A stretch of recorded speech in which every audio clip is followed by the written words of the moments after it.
Hello and welcome to the weekly GCN webinar. To take my class and learn more about how to be a working actor, please go to the link over there. There it is. There it is. Please go to that link. All right, now on with the show. Hello, everyone, and welcome to the weekly GetCast Now Business of the Business webinar. As you may see, our usual co-host Bruce is not with us this week. So I am here chatting with Neha Joy, who is an on-camera host for tons and tons of news outlets. But before we get started on all of her work, I'm just going to put a disclaimer out here. We're best friends. So if we seem like we know a little bit about each other, that is why. So Neha, thank you for coming on. Thank you for having me. Wait, first of all, this is so funny. We were joking about this earlier. We're like, how are we going to do this with a straight face? We can't talk about serious things. But it's funny because we always talked about wanting to do a podcast or starting to do a webinar together. So this could be our pilot. So if people enjoy, please let us know in the comments if you want more of this content. So for those of you who do not know your story like me, we've known each other, Neha and I have known each other since we were in fourth grade. So I know the whole story, but for everyone else who's watching, can you just tell us a bit about what you studied in college, how you kind of got into hosting, and as I know, your first big gig was for the New York Mets. So just walk us through that whole process of getting into hosting. Yeah, it was kind of a crazy whirlwind process. I went to college, I majored in broadcast journalism and drama. So I minored in drama, I majored in broadcast journalism. So I was kind of dabbling in both worlds for a while. I didn't really know what I wanted to do. I was thinking, okay, maybe I want to go the journalism route, but I also love acting. Me and you grew up doing theater our whole entire lives. I didn't want to give that up. Mm-hmm. So it was kind of, feeling like I had to pick and choose. And then, the choice was kind of made for me. I had a random open call audition to be the host of a kids show for the New York Mets. And I auditioned for the job. I, was standing outside in the snow on a January morning, almost, 9 years ago now, which is insane. Yeah, 9 years ago to the year almost. Mm-hmm. And I got the job. And I think a lot of that came down to my experience being in theater, actually, mm-hmm. Because we had that preparation of memorizing lines, knowing how to be an on-camera presence, an on-stage presence. And a lot of that came in handy at such a young age because I did have that experience. So I always look at that moment as, preparation meets opportunity. And the opportunity was there because it was a chance encounter almost. My brother was a huge New York Mets fan at the time. He saw the casting call and then was looked at me and thought, you would be perfect for this. This is what you want to major in. This is what you want to make a career out of. And you're going to be a host. So why don't you go ahead and do it? And I was honestly scared because I didn't know that much about sports. I didn't know the ins and outs of it to think that I would be able to host a show for kids about it. So, I used the knowledge that I had, which was, okay, I can be a presenter. I can present the information to people in an entertaining fashion, in a lively manner. And, I'll use the knowledge that I do have about baseball. I mean, I grew up, watching the team because of my brother. So I used what I had, and it was my experience, the preparation that I had from the past, and the little that I knew at the time about broadcast journalism, because I was still in my first year, my freshman year of college when I got You were right out of high school, really. I mean, it was so early on. Yeah, it was. I mean, it was a crazy experience. And, that's what I tell everyone that's trying to start out in the hosting field, in the hosting world, even right after they're done graduating, when they're kind of, looking for their jobs as soon as they're done. I always think, sometimes the opportunity will be chance, and you have to roll with it. But then that's when the preparation comes into play, because there's always going to be people that might have their foot in the door, but at the end of the day, your talent has to come into play. Your experience has to come into play. So some people, they might get down about this person found this opportunity through this way. why aren't I in the same place as this other person because they have this connection or that connection? But at the end of the day, it does come down to your knowledge, your talent, your experience. And it's, I think a lot of times I'm saying the industry at large in terms of acting, in terms of on-camera hosting work, the whole entertainment industry, I think we get told so often, maybe we tell ourselves that, oh, if only I knew a little bit more about this, then I would be qualified. We so easily come up with the reasons that we aren't qualified. And so, I wonder if it helped that it's like we were kind of fresh out of high school. You were like, I know what I know, and I am who I am. And it ended up being enough. So, for all the people watching who are performers, like also go to the open call. I know it's like we wake up in the morning, you have to go to these early open calls and you're like, wow, I'm not feeling it today, but you never know. You really never know, because I did not go in there thinking I have this in the bag. I was like, we're just going to try this. Was there a moment in the audition where you felt like, oh, I think I'm going to get this job? I always think this is just for hosting auditions for me. If I could get them to laugh, I'm like, okay, we're like, there's a shot here. Cause I'm always wanting to show my person. I mean, you know me, I'm goofy, I'm silly. I'm like, if I could get them to see a little bit of that in anything that I can bring to the table to showcase that, and then they feel it, they see it, and I'm like, okay, this is in. So there was a point where they asked me, what was your favorite part, or what's your favorite part about the New York Mets? And I knew, because people were talking after the audition, they're like, what did you say? What did you say? So I was listening in on what people were saying. They were talking about stats. They were talking about player profiles, yada, yada, yada. I couldn't even tell you what they were talking about. And I went in there, I was like, what do I say? What do I say? What do I say? And I was like, David Wright. I just said it like deadpan. And for some reason, they just started cracking up. And that ended up being a bit that we started doing in the show. Right. I forgot about that. Right. Was, my favorite part about the New York Mets is just David Wright. And then they were like, just everything about him. And I'm like, yes, just everything about him. And it worked out. They thought it was charming. So, play to your strengths when you're in there. Like learning how to audition. That's a job, like that's a course that you can take in itself, how to audition, because it's just such a different process. I know you probably feel the same way about acting auditions. It's just such a different beast to go in there and know that you have to sell this part or who you're going to be, or sell this position for them in just such a short amount of time that you don't really have the breathing room to do the work on the role, or in this case the hosting job or the gig that I would want to do. So, different approach. Yeah. Well, interestingly, the way that I know Bruce, who hosts with us every week and who runs his classes that we always include in the description, by the way, he was my audition technique teacher at NYU. And he used to say that all the time. He's like, this is its own technique. That's why it's called audition technique. It's not going to be exactly the same as your acting technique you've spent all these years perfecting. And the first couple of weeks of the class, what we practiced was walking into the room and saying our names. And let me tell you, a lot of us, including me, got tripped up by having to come in and I'm like, how do I say my name? Into what you're doing now, like a lot of creatives, a lot of people who watch these webinars, you balance a lot of different jobs. So just walk us through which outlets you're working for right now. Tell us a bit about those positions, your favorite parts of it, all that good stuff. Yeah, I mean, well, the freelance life, right? We're all living it. So it's always, for the normal 9-to-5er, it's like, you're doing what? And it's like, that's the name of the game, baby. Like you got to do a million jobs at one time and you got to be able to sell all of them.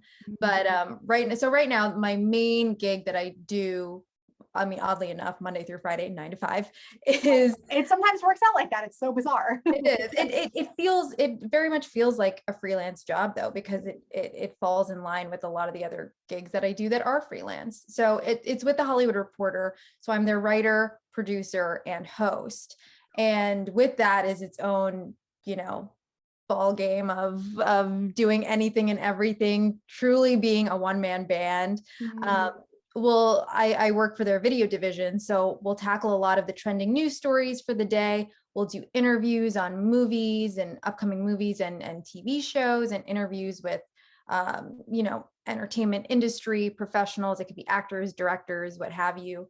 So it's a lot of writing. It's a lot of researching, and hosting is kind of like oh yeah, and then we're going to be doing hosting too. So I think that's another part of this job that people might not fully understand, is that hosting is just one part of it. Yes, we're called hosts, but a lot of times for a lot of these jobs, you're not only a host, but you're a host, producer, writer. So you're creating your content from top to bottom. So you're thinking of the content that you want to talk about. You're writing that story. You see a trending story happening online or happening with other outlets. You're taking that story and you're creating it for your own outlet. You're then, producing this, and then you're, going there and hosting it.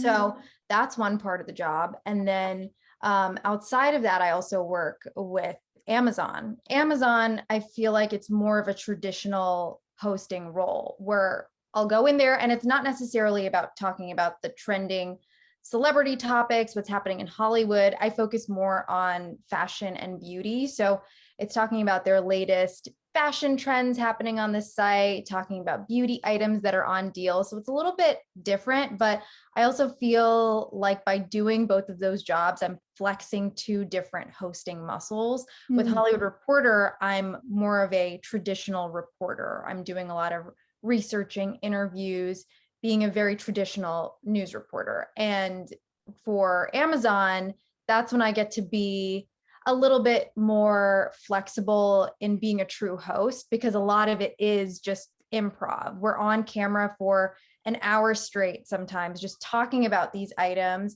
We're just kind of, bouncing back and forth, bantering between me and my co-host. And I mean, the pandemic brings its own challenges with that, being remote and having to deal with tech issues and things like that. But I feel like the overall gist of it is that I get to kind of have the best of both worlds. I get to talk about things that I love in Hollywood, which is talking about the latest in movies and music and TV shows. And then with Amazon, I mean, we talk about this all the time. That's what we're talking about most of the time. It's Exactly. fashion and beauty and what the trends are over there. So, I get the best of both worlds by being able to do both gigs. You saying, I never really thought of it that way, that it really is like an hour of straight improv. And it kind of leads perfectly into my next question, which was about, on camera poise. And interestingly, I feel like people who are more theater actors, film and TV too, but went the traditional study drama in college route. I feel like we dread improv and sometimes on camera stuff the most. And you're doing both of those all the time. So I know a lot of people who I even went to school with who are still like, they're like, I'm still not quite myself when I'm on camera. I'm still not comfortable. Do you have any tips and tricks? Like, what is the mindset like for you to be the most yourself when you're on camera? When I'm on camera, what I try to do is act like I am having a conversation with my friends, acting like, it is you behind the lens that I'm just having a conversation with, because they used to say that in my commercial class. They were like, put one of your friends behind the camera. And so that you were always imaginary behind the camera for me, because it just made it more conversational. No, it's true. The more that you can kind of normalize, because it's a weird thing. Yeah. You're supposed to look at the camera and just act like this is my friend, and you have nothing to banter off of. I think of, when people are acting across from a CGI. Yeah. I'm like, how do you do that? How are you able to do that? But it takes a lot of practice, and it is just, using your imagination, acting like you cannot zero in on the fact that this is a very technical thing that you're doing, and you have to just be comfortable and just like, this is my friend. I'm talking to my friend, and if I can't physically picture my friend there, I'm like, my friend is watching me right now behind the screen. What helped with the Mets was that it was a built-in positive environment. I was going in there because I thought about this a lot. I was like, I had a great experience being a host there. It never felt judgmental on my part. It never felt like people were zeroing in on what I was doing. in a good or bad way. Yeah.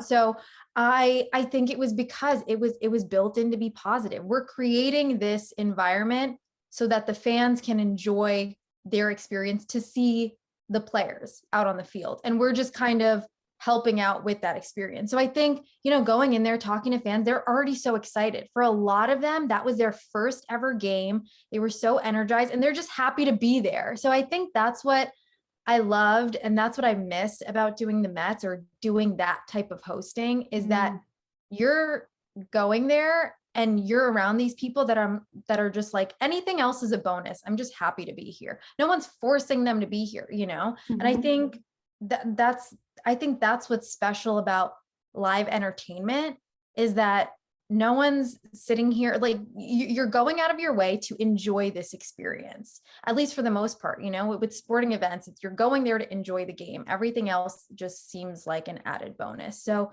I always had a positive experience there. This leads into what I want to talk to you about next, and that there's the other side of it, I'm sure, especially working in the field that you work in, which is getting a lot of attention recently in terms of like people's mental health when it comes to press junkets, when it comes to, you've talked about having to read the news, especially during the pandemic, and all of these things that you're kind of just constantly having to take in and really take in because you're about to write and talk about it. How do you deal with the mental health side of all of this? Honestly, it's a struggle. It's a challenge. And I think what I wish people had was more grace for all of that. A lot of times people don't understand the hard work that's put in. As hosts, we're made to feel like we're just a talking head. We're not the ones that are, producing all of these things, producing multiple content features at one time. So, a lot of times I struggle with feeling like I'm spread thin, because while I do enjoy doing multiple gigs at a time, I mean, I'd be lying if I said it wasn't stressful at times, because, you're wearing your producer hat, and then you're wearing your writer hat, and then you're wearing your reporter hat, and then you're wearing your hosting hat, which is very different than your reporting hat. I really struggled during this pandemic talking about a lot of the Hollywood deaths, because that's what we were covering at the time. We were covering obituary after obituary. That was the height of the pandemic. I have been very open about, dealing with anxiety and dealing with that in general. And especially that was extremely heightened during the pandemic. And I know it was for a lot of people. And it was just crazy to me that we were still continuing on like nothing was happening, or that no one was talking about how everyone was struggling mentally with this. We were being super prepared. We were talking about protocol and safety, but no one was really talking about, how is this affecting you mentally? And how is this affecting you on your job performance? Because it was hard for me to talk about the obituaries and report on the obituaries, but it was also hard for me to talk about trivial things also. So I felt like I was in a place where I didn't know what to say, because I said, if I say that the obituaries are being hard on me, and then they give me lighter stuff, and then that feels hard to me also, I just felt like I had to just go with the flow. And, it's something that I know a lot of people struggled with, but there isn't enough of a space. And I feel like we're starting to get there, where, we see it all the time, especially with athletes. They're taking control of their mental health, but we just need to have a little bit more grace for all of that. So what do you do? And we talk about this a bit in Bruce's class that he teaches. He talks about the 4 hours a week technique, which is a way to just organize your work on your career, because it can seem like a huge mountain, and it's just something that's constantly looming over you, and you don't have time to be a regular person or to put it to the side. And so with this technique, it's like, if I do these 4 hours, I've advanced something in my career this week. And so it leaves room to be a regular person or to feed yourself creatively. So are there any ways that you create that for yourself, in terms of just, even I'm thinking about the fact that you have to come up every day with several news stories. That takes a creative toll, I'm sure. So what do you do to feed it when you have to constantly output? I think that's the struggle is, and this also goes into,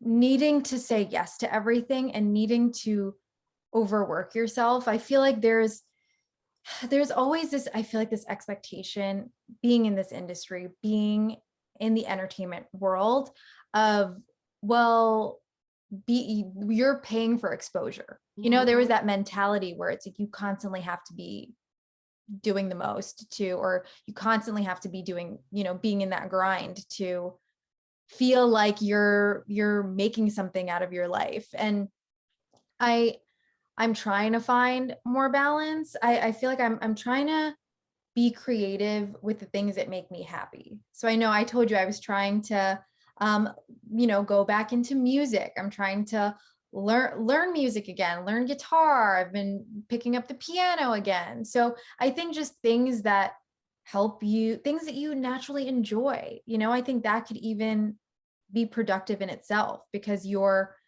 being creative, but it's not for anything. It's not, I'm not doing this to benefit my career in any capacity. Sure, those things can be done, but I also need to fuel my creativity in ways that's just for me, not for anyone else, not for any other reason. And we've talked about this. It's hard now being in the pandemic, separating when is work time with when is just me time. And that separation is hard sometimes, if you're in a corporate world because the hours are just naturally longer, or if you're creative and you feel like you're not doing enough in this pandemic, you're then overworking yourself or, making yourself go crazy because you feel like you need to make up for this time, which is what? Like for sure, it could be great for down the line, but you also need space for just yourself because that's how we get into this rut of being mentally burnt out. And then we can't utilize any creative energy for our futures, for our careers, because we're just trying so hard right now and we're not balancing that we're crashing and burning and then we can't do anything. And then how can you go on camera and do what you were talking about, which is bring yourself to it when you're like, I don't know what myself is anymore because all I do is work and worry. Right. We can also go into the social media aspect of it all, but they like to see people with personality. What makes you stand out? What makes you different? And if you're constantly going, you're going to be burnt out. That then I feel like, okay, I don't feel like I'm a human anymore because I'm totally burnt out. I have nothing left to give. Yeah. And then that a lot of times that's what they want to see. But I feel like I just work myself to the ground sometimes, that I don't have the energy to then showcase, okay, what makes me unique? What is my personality? I feel like you've been giving me social media advice, fashion advice, styling advice since we were young. And so I think that's a bit of an aspect that I feel like you have down pretty well, but you tell me. For auditions, I'm like, okay, I think about the job. I think about how I would dress. I was like, okay, if I didn't have a stylist for the show, which 10 times out of 10, I don't. You are your own stylist all the time. It's wild. Yeah. Like it's wild. I don't think people realize that either. I'm sure that they think that you waltz into the studio and here's your wardrobe. No, that's your job too. Right. There's so many different aspects that people don't realize behind the scenes, but yeah, wardrobe is one of them. Hair and makeup is another one of them. So you have to kind of teach yourself, be your own stylist, be your own hair and makeup artist. So I think, for when I go in for an audition, it's okay, if I got this job, how would I dress? If I think that, okay, maybe this is something that I maybe I wouldn't normally go out for it, but I'm still going in for the audition. I can still cater to the brand, to the organization, to the outlet or company while still being myself. I think you're going to be the most confident when you're dressing like yourself, and that's how I feel with fashion. We can talk about this again for a long time, but fashion is a way to express yourself. We used to do this thing in high school. I don't know if you remember this, but we would have to do the power pose. Oh yeah. Audition. You do the power pose. It's like, what is that outfit? What is that style that's going to give you the power pose? It's going to give you the confidence that you need. Because a lot of times, do you feel this way? When I dress the part, even if I'm doing an interview, even if it's virtual and you're only seeing here up, I could feel like a complete blob. And then as soon as I put on the outfit, I'm like, I feel confident. I can do this interview. I can nail this audition because now I feel ready, I think that's something that actors struggle a bit with because we're so used to being like, okay, I'm just going to become the character. Who I am doesn't really matter. But social media, it's like now, especially for things like commercials, I know these casting directors a lot of times on the sign-in sheet want your Instagram handle now. And it's a different ball game than it used to be. It's tough, but I feel like it's, with all ebbs and flows of trends going in and out of style, I think that we're starting to see a shift, and people are also starting to see that just because you have a big following doesn't mean that that following will follow you to the brand. So that was a big thing that's been happening in hosting with my own following, That's what I was going to ask you, because the variety of things you've worked in are not necessarily the same demographics all around. Right. And it is a balancing act, because I understand that a lot of, people that have followed me for the Mets and really enjoyed the Mets content that I had, aren't necessarily gonna, really care about what I'm talking about with fashion and Amazon. And that's okay, but that's something that I do understand. And I think, so when I give that example, I'm more so talking about myself, which is, you understand that you can't always bring the built-in brand with you. So that's why I'm a little iffy on the brand thing, because I know I have just, gone across the board with all types of different gigs. I've done sports, I've done hard news. Now I'm doing entertainment. I did music with Billboard, and I do fashion and beauty. So I'm like, I understand that's all over the map, but I take it as it is, which is I genuinely enjoyed all of those gigs in the past. I enjoy what I'm doing now. They're all things and parts of these industries that I genuinely enjoy. So if I could do it, then why not? And you can go down the rabbit hole of being like, well, then this isn't my brand, so let me not post about this. But I'm like, but this is part of my life. Why can't I? So I think that we're starting to shift a little bit from there, where people are like, where people call it mess up the feed, where they're like, mess up the feed, show us who you are. On that note, we've taken up a lot of your time, but I like to finish with this.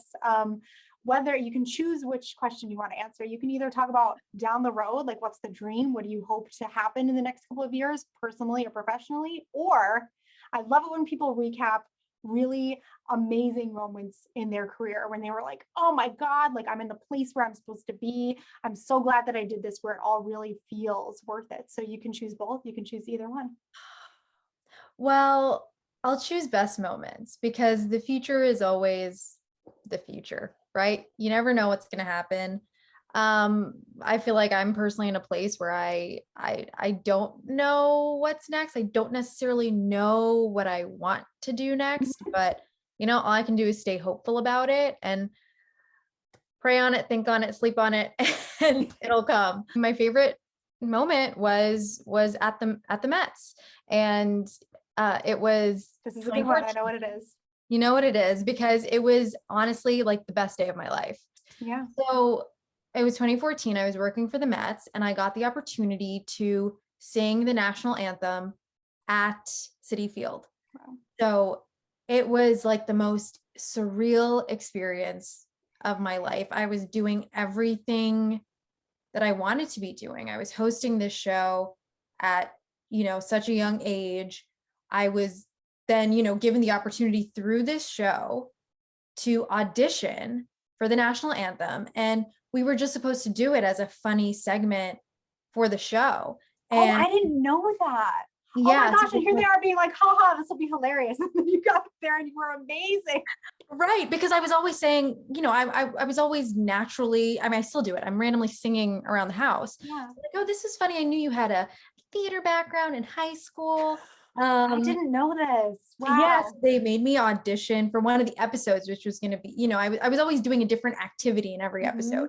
So this one was going to be Neha auditions for the national anthem, and it was going to be this cute little thing. I go in there, and what was the song from Les Mis? On My Own? On My Own. I sang On My Own. Yes. Give me the right. Listen, it belongs to all of us theater girls, okay? I was like, I'm gonna sing On My Own, and I did the audition. We walked out. I'm like, this is great. They snuck me in between, two people that were auditioning. I didn't even have a name card. This was just for the segment. They thought I was actually auditioning, didn't realize this was for a segment. And I, just as like a protocol, we have to like fill out the form and everything. So I did all of that. I get a call saying that I got a call back. So then we do the callback. Bonus. Oh my Yes. God. Right. Was it the callback or they just called me and they were like, do you want to do this sometime in April? So then I'm calling my producer and they're like, they want you to do, they want you to do one of the games. And I mean, she played it off very well. If this was just an entire, a part of the show and she wanted the genuine reaction, but on my end, I had no idea. I thought it was just that audition just for the episode and that was it. And they're like, okay, we're going to do it. So they brought the crew out. I did the national anthem before I sang the national anthem before the game. It was an like number one moment of my life because naturally that was what I grew up doing was singing, acting, performing, and being able to do that and also have that tied into my career now was just such a special moment. And I still think about that. And I try and look back at that time and I'm like, when things are stressing you out, you have to think about, okay, I had a good moment then. And that was like, that made this worth it. That made this, a full circle moment for me. So that was when I felt like everything was right. This is where I was meant to be. I was meant to do this, to be able to have the opportunity to do that. Neha, thank you so much. There are so many tidbits in this. I don't even know what I'm going to share on social media, but everybody pop onto our socials, all in the link in the description. Follow Neha. I'll link her website. And thank you for joining us as always. And we will be back next week with another wonderful industry guest. So everyone have a fantastic week. And Neha, thank you so much. Thank you. Love you.